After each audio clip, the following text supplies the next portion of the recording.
Welcome to the Social Distancing Podcast. I will be having chats with everyday people as they find their way through the next few months, physically distancing ourselves from each other while attempting to stay socially connected. The discussions will detail their day-to-day life, the methods they are using to keep in touch with their friends and families, any realizations and stories, and what tips and tricks they have for everyone else.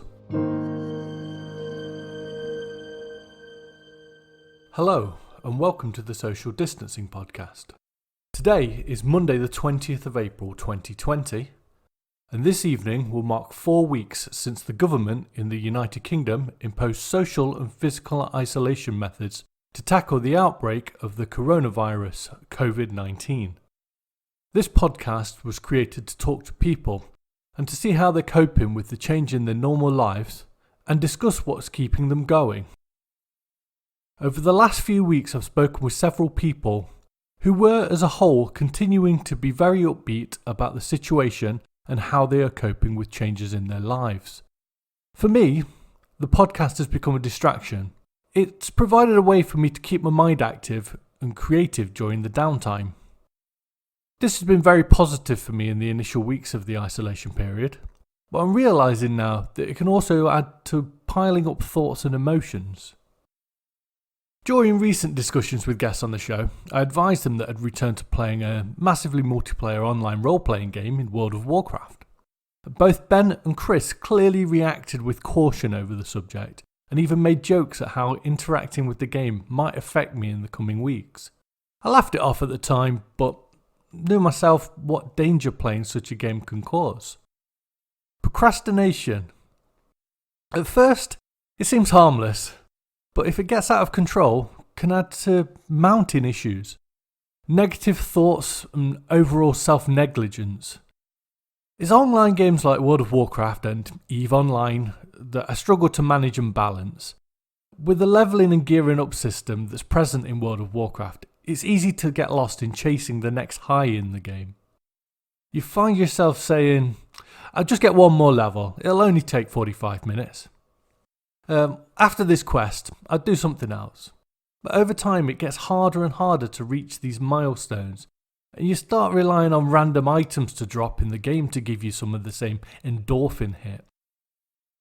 It's when the mindset changes from just 5 more minutes, and I'll go and do X or Y, to I really need a new headpiece in the game, so I'll need to do this, this, and this to get it.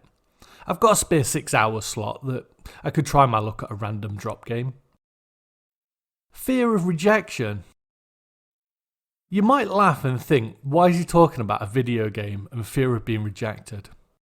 It's not just about the video game, but it adds to the list of things that following an action or an interaction can lead to rejection.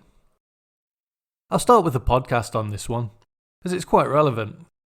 The initial interviews and guests I've had on the podcast are all friends or have been contacted by somebody other than myself. I feel like it's the easiest way of getting the ball rolling, and I had hoped that this would get me to the next stage where I could contact people, and am contacted by people that wanted to come onto the podcast. So far, I've only contacted 2 other people that I'd like to get on the show, but both of these turned me down, citing a lack of confidence of being on the show. This is absolutely fine and is completely understandable. To most people, this wouldn't be an issue and they'd likely just ask other people. But I found I got into my own head in thinking, what if the show isn't good enough? Or what have I done wrong that they don't want to talk to me? I guess I should follow this line up and state that if anybody would like to join me on the show, then please do get in touch. But what about fear of rejection in a video game? Well, it's actually fairly straightforward. To do group content in a game, you need to perform certain roles in the group. That means having your character to a certain level, being able to play it in a particular style, and actually put yourself out there to find a group. Even when playing with people that I know, I'll beat myself up over little mistakes and errors, then determine that I'm not good enough, even if the group has succeeded in achieving the goals that we'd set out to do. This will then play onto the confidence of contacting other people and trying to be part of their groups. I feel like every moment I'm in a group, I'm constantly being judged, and even the smallest of mistakes could cause someone to react negatively from this. I therefore don't put myself out there to fail, and in turn don't give myself the chance to grow and improve. For the third aspect of rejection, I'm going to keep this brief. Smartphones nowadays keep track of your screen time. I've never really paid much attention to this before, but with being at home and very little for me to do, it was curious to take a look and see exactly what I tend to look at on a phone. Well, how does this lead to fear of rejection? Like I said, very brief, over the last 2 weeks, I've averaged 4.5 hours a week on dating websites. During this time, I've only contacted 3 people. I don't really have much to add to that. Fitness. I'm not good with exercise. The joy of my job is that it's physical and it keeps me active. Without going to work, I found my desk chair has become my new home. It's a comfy one, but it's definitely seen too much of me. Alongside the lack of exercise, I have a fairly dreadful diet. This and my ability to cook is pretty poor. A plus on the diet front, and something that the guys at work will have a laugh about, is it's been 4 weeks now since I last had a McDonald's. Now, I know many of you won't get this, but as an engineer that works around the country, I eat a lot of fast food as it's so easily available. The company I work for even gave me a comedy award at Christmas, the franchisee of the year for keeping the fast food chains in business. I'm aware that I need to make a change when it comes to exercise and diet, but I just don't know where to start, and it just looks like a mountain in front of me that I won't be able to scale. So instead of trying to make any improvements, I just sit at base camp. Social interactions. I've been discussing with people on the show about how they're keeping up with their friends and family, and they're all managing to do this successfully. But what about a person that is particularly bad at keeping up with people or socially distant during normal times? If you're someone who knows me, you'll probably know that I'm bad at responding to messages, getting involved in WhatsApp groups, and even showing up for events. I'm truly sorry for this, and I appreciate everyone who's put up with me for over the years. I will say now that I probably don't say this enough, but I do really value friendship and patience with me.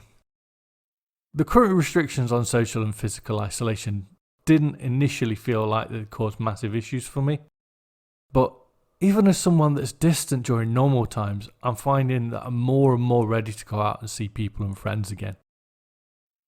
It's a bit of a brief podcast for me today, but I did want to say something and get something out there to people. If you got to this point of the podcast, then thanks for listening to the ramblings of a madman who's been on lockdown for 4 weeks now. I wanted to record this to show people that we all have our problems, fears and insecurities. That during this time, we're all trying to hold it together in different ways. All I can say is keep going. There's plenty to smile about and look forward to once the current events passed. I hope you have a good day and take care.